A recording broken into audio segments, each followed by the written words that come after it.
can I be like Christian and Hindu then? Absolutely, yes. What? I'm curious about cows. Why some Hindus apply a white powder to their forehead? They're like a heaven and hell. No, there's no concept of heaven and hell. What is the point of me being in this world then? Are there any unique challenges that Hindus in Singapore face?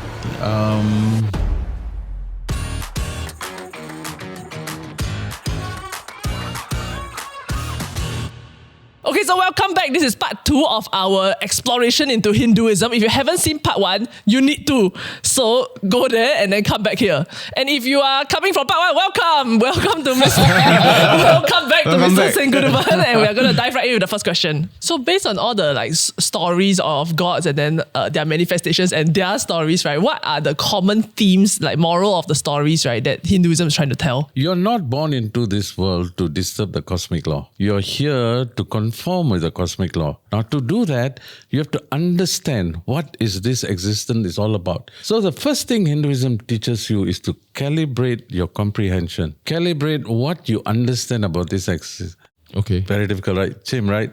No. To say that calibrate, how am I going to teach you this calibration?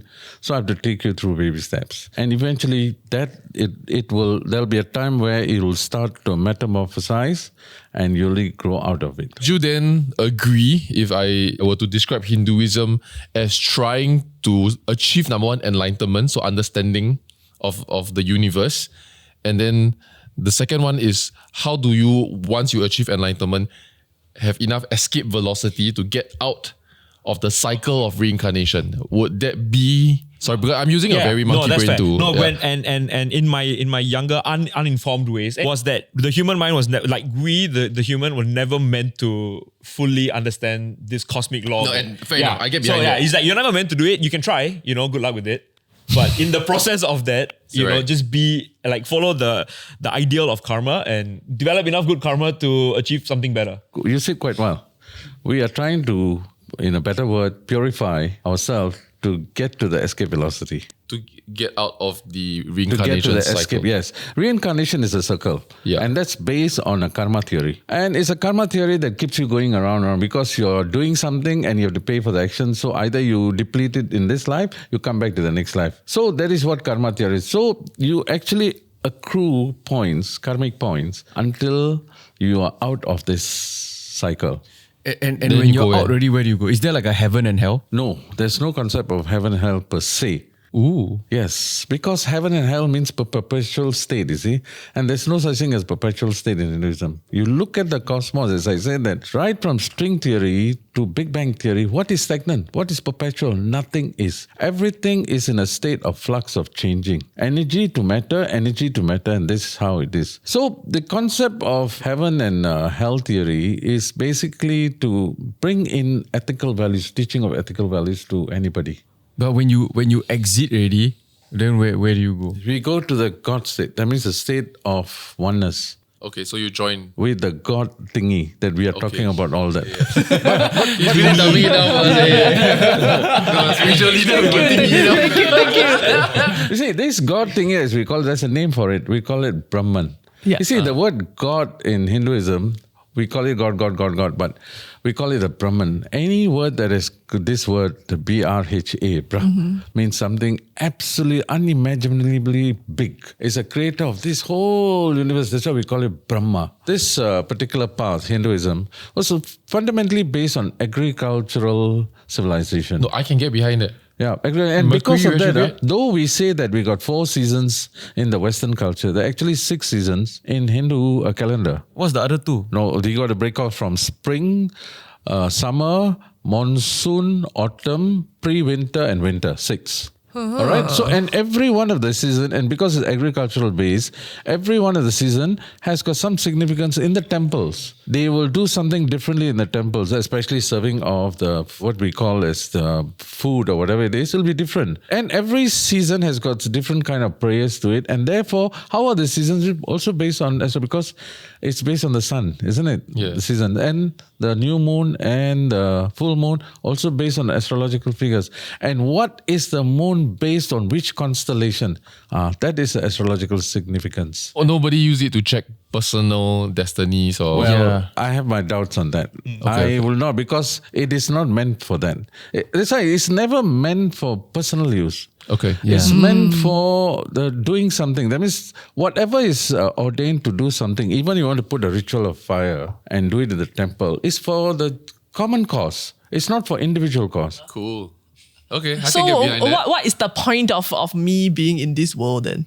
Have you ever felt like doing something meaningful but don't know where to start? Like, do I donate? Who do I donate to? Who can I trust? Do I volunteer? Which organization do I volunteer with? It can all get quite overwhelming. That's exactly where Giving.sg comes in. They bring together more than 700 registered non-profits on one trusted national giving platform. So you can pick a cause that speaks to you, whether it's for animals, the environment, children, or the elderly. And the best part, everything is conveniently online, safe and simple. And the important thing is that Giving.sg makes sure that every action, no matter how big or small, can make a difference in building a caring and inclusive home in Singapore. And this SG60 year is the perfect time to give back. So start making your impact simply by clicking the link down below. And you have ideas on how to make a difference in your community, visit the Singapore Government Partnerships Office at SGPO.gov.sg to get started. Back to the episode. What is the point of me being in this world then? There's no point searching what's the point of it.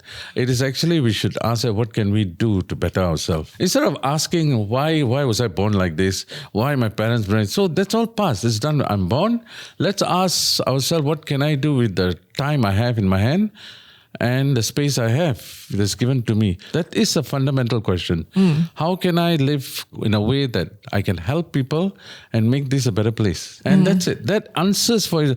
Religion is only an avenue for you to walk that path. That very concept that I told you. It helps you because everybody is doing something about doing good. So you can help you. But fundamentally, if you have understood that concept that you are here for the betterment of yourself and the betterment of your fellow men and the fellow beings, you've got it. So am I right to understand that, if I do good things in my life, I accumulate good karma, then next life I get to reincarnate as something good, Yes. which presumably is the human. Yes. And then if I accumulate bad karma, then next life I'll become something bad, like maybe, I'm not sure. That is a very straightforward understanding because, like what science will say, action and reaction is equal and opposite. So when you do something good will come back to you. So either you accrue them now or in your next life itself. But then I did say that you come to a point where you got to get out of these things, right? Yeah.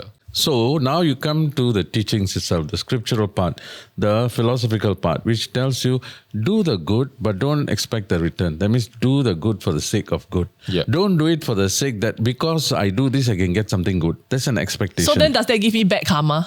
No, it doesn't give If you I'm bad- just trying to do good because I want to have good karma. then it is a transaction that you're doing something good for something transactional. Then But the if karma you're- loop is completed. Yes. It's a net zero. So correct. Okay. We got it. So it's So true. if say next life, right, I reincarnate say as a pig, then how does a pig accumulate good or bad karma? No, animals do not have this karma accumulation points. The word karma is only applicable to people. Why? Because we have the discrimination and the consciousness to decide to act or not to act. That accrues that karma point. Correct. So if I screw it up, right, and then I become an animal in my next life, does that happen? Possible. It is Then I'm said stuck in the there already scripture. lah. No, then how do I go back to human after that? No, too far the wagon. you finish up your animal life. It doesn't mean you stay there because animals do out of things of instinct. Yeah. Right? When they're hungry, they just go and eat. When they want to sleep, they sleep. And they do so they don't have karmic points per se. Okay. So, but as an evolved person like you would have done something good, I presume. So that itself will not necessarily bring you back to such lower things. You'll probably be born as a human being, but with the lesser things that you expect, or more things that we can't tell because you don't know that what else you have accumulated in the previous births. Yeah. It's actually a very forgiving system. Like if you are really a shit human, we cannot you go be an ant for a while. You can't screw up being an ant. We give you another try. No, it gives you an opportunity because people who blame that, it's because of karma I'm born like this. No, where you were born, you can't question. But you have got your destiny. You can decide what your destiny is. You can walk the path and correct yourself. So it's an opportunity given to you to correct whatever you have accumulated before. On the topic of animals, right? I'm curious about cows. Is there, given everything you've explained so far, it feels like the cow would just be an animal lah. Yeah. Right? Why would it be sacred in any way? Why is one animal special since there's omnipresence? cow. Why cow is sacred to us? Because the cow is next to a mother. Because the first thing a baby weans out of the mother's milk, it goes to the cow's milk.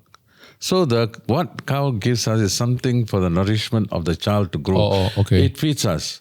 It makes the baby grow. So remember, milk is very important to babies because it's the nourisher. It builds everything for the baby stage and nothing else that the baby, it has got even built-in enzymes to break down that milk. So from the mother's milk, it goes on to the cow's milk. So that's the first reverence point that we take, that we treat the cow as a life giver and it sustains life. Therefore, we treat it with reverence. Next thing is, remember back the time of how things were. Cow was part and parcel of the household. Everything of the cow is being used. It's used in the agriculture. I mean, not only a cow, every bovine that the cattle is being, either bull or bullock or whatever, is being used in the livelihood of every person. Now, because of that, as a family, we treat them with reverence because they are part and parcel of our life. Today, we keep pets, right?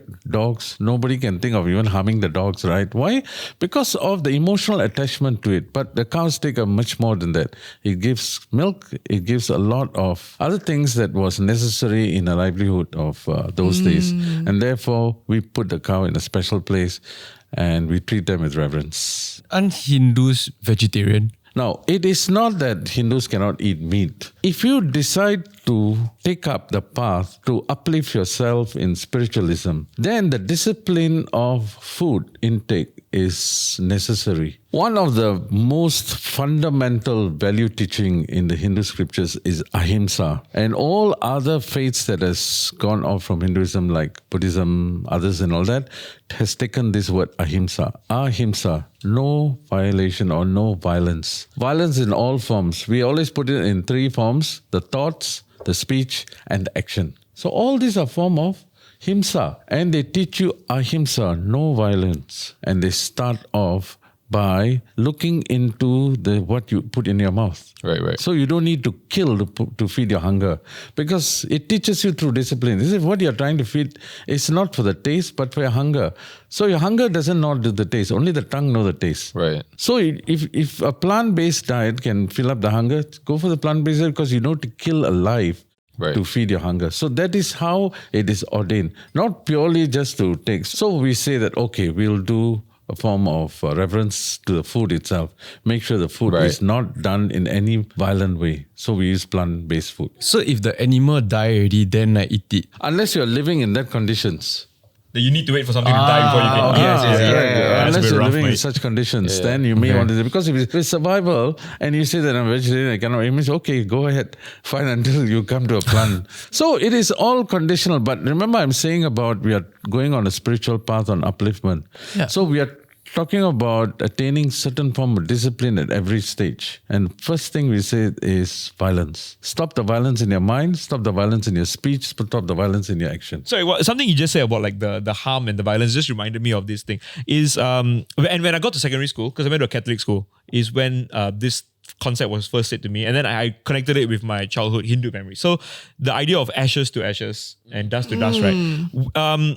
So I'm sure you've wondered why some Hindus have apply a white powder to their forehead sometimes. For instance, his is red. Yeah, we'll get to that later. But there's a white powder that is like more, you will see more commonly among like the Indians in Singapore. More commonly, no. Yeah, it's the most common. I see the red more commonly. No, with women. Yes, with women you find red. Women, yeah. But that idea, as I was told as a kid, right, is to, one of the many things among it is to remind you that you're going to get back to that at some point. You're going to get, this is what you're going to end up as. That's so sad. So live your life knowing that this is what you're going to end up as. Correct. In a sense that what they apply to the head are three things. Either what I'm having, red, or the white ash, or chandan, it's sandal paste. These are the three things they adorn in the head. These three colors are from sandalwood, and the other one is from turmeric, which is added with lime. That's why it became red.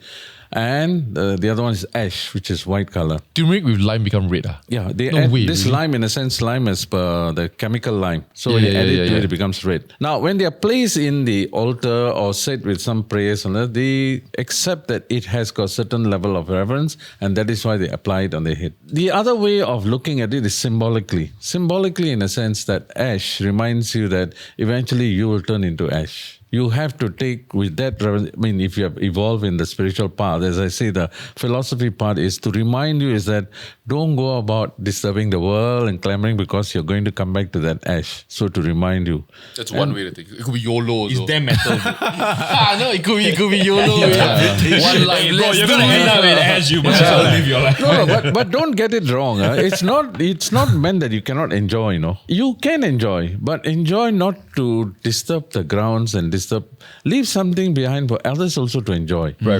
This is what the whole concept is. It's not here to become a monk and absolutely become bland or something. No, you're here to enjoy. What does Hinduism say? You're given so an real for saying it. opportunity. You're given an opportunity to see this world through the eyes of the Creator. Turmeric has got different relevance because it is a form of absorber of negativities. Turmeric and lime, sometimes we find in places, it's a form of absorbs all the evil eye, negativity and all that. Sandalwood, coolant effect. Because where you put in your forehead is where the focal point of all the nerves in your face is a sort of a coolant effect. So this is a symbolic aspect of it. Yeah. But the other aspect of it, we treat it with reverence because it is taken from an altar. I guess it's like holy water, but you can also pray yourself at home. Very good True. point. Yeah. Exactly what I wanted to say. Remember water. All faiths have got this water concept in their some form of ritual or prayers. Have you ever asked the question, when did this water which I take from the tap became holy? After you boil the hell out of it. Primary school. Wow, what a sick throwback. It's all of perhaps. But if you ask your question like this, when did it become holy? It's just the amount of reverence that is put into it. Either they sat down and chant some form of prayers or mantras into that, or it is kept in a place where such things happens that this water has become holy. From then on, you look at how you treat the water. You treat it with such reverence. That is why everything is it. Once you transform that paradigm with holiness in it, with divinity in it, you treat it differently. That is why I said that we see everything as God, as divine. And we are supposed to treat it with divinity and with respect. Can I be like Christian and Hindu then? That's name calling. Because ultimately, I'm just asking to be a God-conscious word.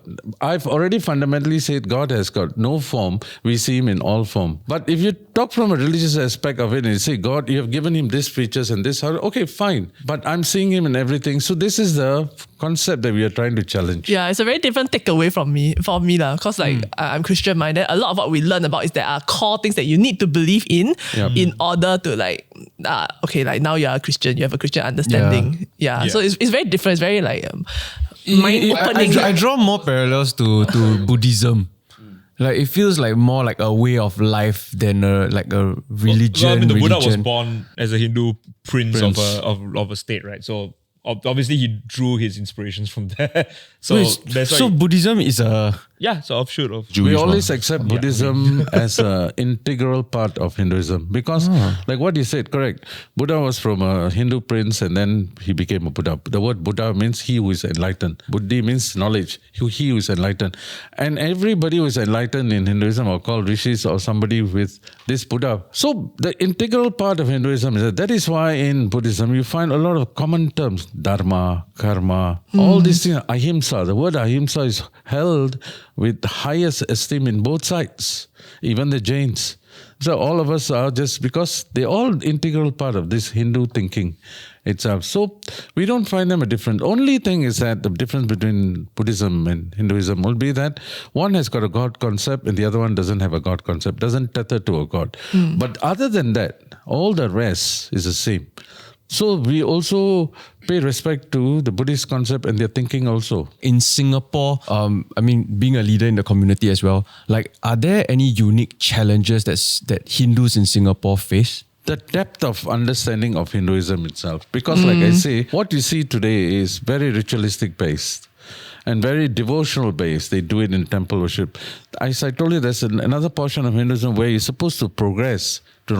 That doesn't seem to be happening as what we would like to see. It almost sounds like when you told me, when you explained how there is learning stages for you, and if it helps for you to latch on to a certain thing as a being, then so be it. It almost sounds, and I mean this with respect, it almost sounds like being an atheist. Like at the highest form of Hinduism, you are an atheist. One of the which you reject atheism also. Yeah, there's an no atheist sect of deity. That the No, universe. No, what you reject is the form. You're seeing deeper than that. That's not atheism. Atheism is rejecting completely everything else and even the concept also. Here, what you have rejected, you have gone deeper. You've begun to understand much deeper than that. That means after knowing that, it's not that you walk around omitting everything. You still accept them, but you see them in a different paradigm. It's the Matrix, bro. Absolutely. Absolutely. I never caught the Matrix. Your loss. you see the much bigger concept. I always like to draw parallels with science. We all are made up of molecules and atoms, right? But we don't see them like that. But fundamentally, we are. But we see them as forms and like this and the existence, right? So we take and respect the forms. And the fact that we are morphing all the time, we live for 100 years, go into the soil, come back in another form. This continues, but we don't see each other. But that is the fundamental building block of this whole existence. Right. Then the consciousness that we have, all of us, what is that consciousness? That's a question we always ask. And if we tie it together with this divine thinking, then we find almost all of us are the same. Now, how do you bring this concept of understanding to people that all of us are the same? Because we all are walking with different face and everything. So it takes time. It takes a little bit of maturity. It cannot be learned overnight, but it's a path. And why is it a path? It's like I told you, right? You start from primary school and finally got to understand this quantum theory at much higher level. So suppose you stop at primary 6 and you said, I love this state of primary 6. I love these grounds and I want to stay here forever. What do you think about that? You have actually stagnated where your path is supposed. So when you stagnate at that point, you'll see life very nice from that point of view. And then, but we are not going to compel you to sit, but we only can point and direct you. There's much more which is ordained. Right. So, but if you have chosen to stay there, like it's just saying, I only like to eat this particular rice, this biryani rice only. But there's so many other varieties of rice as you go on. And you cannot eating biryani rice all your life, you know. At some stage, you got to stop eating. So that's exactly what this is. When I go to my friend's house, right, they will have like the very colorful, like The artwork artworks, on the floor and everywhere. Yeah, what is that? Okay, it's all decorations, embellishments. But initially it was drawn, if you go to India, you'll find that being drawn in front of houses early in the morning. And they're normally out of rice flour. Now, that is part and parcel of feeding the beings in the environment. You'll see after about half an hour, you see the birds will come and start pecking, the ants will feed. And you don't shoo them away. No, never. We never The do whole that. point is for that. I mean, if I spend all morning on it, I'm like, yo, later my guests haven't come. But India do it every day, bro. And over here we use chalk because you are in a HDB like area. The bird's not going to come in there, right? Yeah. But over there, I was thinking rice flour. chalk. So they use the rice flour. You can leave the rice flour on a piece of plate. They will come in it. That also can be done. Or they use it in a form of a ball and leave it also. But they do it as a pattern. The pattern also has got something. Some patterns are just generic flower pattern. Some patterns are what we call as yantras. A pattern with a particular energy to it. So we draw the yantra. So whatever it is, the basic thing is to feed the beings in the nature first. Right. So the birds, the ants will come and eat it. That's what they do that for. Like the Tibetan monks also do that. Yes. Yes. It's meant to be a show of like patience and discipline. Then after that, They destroy shit. They destroy it. They don't keep it more than 3 days. And they not destroy it. They collect all of them. They're all made of rice flour, even broken rices, they do that. They collect all. In fact, the yantras they draw are so intricate, it's so big and painstaking. After so many years of drawing, they keep it only for 3 days and they collect all of them and drop it in the river. Yeah, that's They wild. don't waste it. In fact, Buddhism, we never waste all these things. We give it back to the being. You know what's the message in all this yantra? They make it so beautiful and all that. And it's just to tell you all these things are temporary. Exactly like what the holy ash is. All this life is temporary. It's supposed to move on. It's interesting because when we've done a few of these religious episodes already, right? Like similar to like the Taoist priest also, he talks about similar things where yes, there's Every religion. the purest form of the religiousness of things, which teaches like a lot of this practical stuff. But then it gets so like enmeshed and conflated with like other cultural elements that people are like weaving and connecting to, like with like Taoism and like Chinese culture.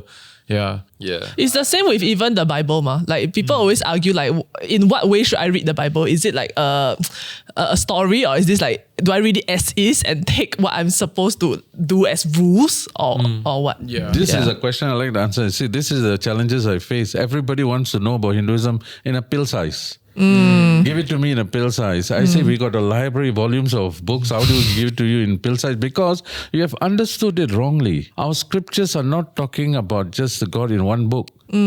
It's a science of understanding this very existence. We call this God consciousness in everything. It's actually a science. Because of that, we have a library. At which stage are you in? Yeah. I'll take you to that particular book and bring it to you. Look at the vastness of the space, and you're asking me for one solution. No, it's a science. When you talk about science, how many branches of science are there? Plenty. And for that, you need a library. And that's why I say that we don't have one book. We have a library. Now, what stage are you wanting to know? I'll bring you there. Now, bringing back to his question about this, I also sit in the interreligious organization in Singapore. I'm a council member also. And rightfully what you said, the language that is being spoken at different levels varies. The discrimination, the minute things of seeing differences is always at much lower level. Once you come and you escalate towards the apex level, you find that the language becomes almost common. The understanding is almost common. And there's no more demarcation. The lines gets blurrer. And that's where the oneness come into the picture. But I think like maybe from like a student point of view, right? Like trying to learn about Hinduism. So where do I start with learning about where is Hinduism? Like, taught? Because like I mean, with Christians, you have like sermons in church every Sunday, right? No, we Like, got Sunday school. oh, okay, yeah, and that also. We have schools, but not necessarily the temple, because temple is a place of worship. It's very ritualistic. It's very action-centric. Remember the two portions of action. The wisdom-centric, where the philosophy and the science is being taught in schools, organizations, where they run proper classes of taking a particular scripture and going through the scripture. And would you say almost most Hindu families send their children there? Not necessarily. It's all how much you want to go into the wisdom, because people are comfortable with the ritualistic side. Yeah. So they will start at different points. Some will send their children. Some will start maybe in their teens. Some will start maybe in their later days. Some even start after retirement. But at some point, they do realize that all these action-based things doesn't last. Right. So they want to slant towards the wisdom. Because the question comes, nothing seems to be giving me the permanent happiness that I'm seeking. Yeah. Once that question starts, it's a beginning step for spiritualism already. Then they'll start leaning towards the wisdom-centric area. Do you believe that permanent happiness exists? I cannot say it exists. It is what we call as God. When we say that Brahman, he is that fundamental happiness and love. Right. But where it differs is our understanding of happiness. We think happiness means having a sweet in our tongue and that it gives us happiness or some joy of jumping around. No. A state of calm mind and peace is what happiness is. Contentment and peace of mind is what real happiness is. Okay, so I think that's a good place for us to end the episode as well. I hope that you've learned as much as we have, throughout our many episodes regarding with religious leaders and all that. We're continuing this series. So if you have anyone else you would like to learn about, do let us know down below. Or reach out to us. A big thank you to Mr. Sengkuttuvan for joining us today and really taking the time to try to break things down for us. Right? So share, subscribe. We'll see you in the next one. Bye-bye.